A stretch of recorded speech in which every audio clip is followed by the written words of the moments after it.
Chapter 11, Sloka 16.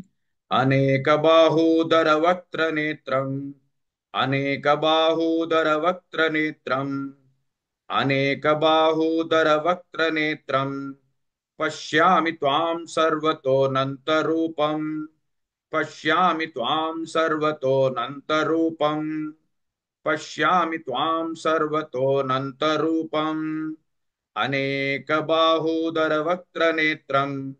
पश्यामि त्वां सर्वतोऽनन्तरूपम् अनेकबाहूदरवक्त्रनेत्रम् पश्यामि त्वां सर्वतोऽनन्तरूपम् अनेकबाहूदरवक्त्रनेत्रम् पश्यामि त्वां सर्वतोऽनन्तरूपम् अनेकबाहूदरवक्त्रनेत्रम् पश्यामि त्वां सर्वतोऽनन्तरूपम् अनेकबाहूदरवक्त्रनेत्रम् पश्यामि त्वां सर्वतोऽनन्तरूपम् नान्तन्न मद्यन्न पुनस्तवादिम् नान्तन्न मद्यन्न पुनस्तवादिम् नान्तन्न मद्यन्न पुनस्तवादिम् पश्यामि विश्वेश्वर विश्वरूप पश्यामि विश्वेश्वर विश्वरूप पश्यामि विश्वेश्वर विश्वरूप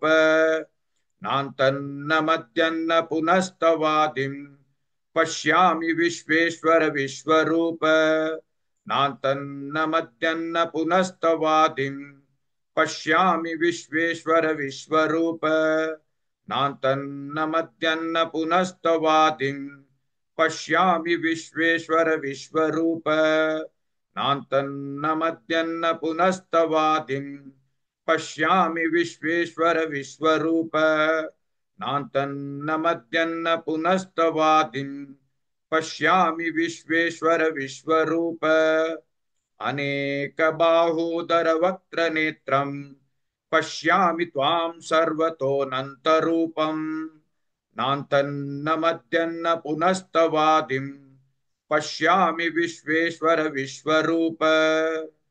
Please like and share this video because you could be instrumental in helping someone around the world recite the Srimad Bhagavad Gita, thereby helping them to have a life of unending opulence, victory and prosperity. This is mentioned in chapter 18, Sloka 78.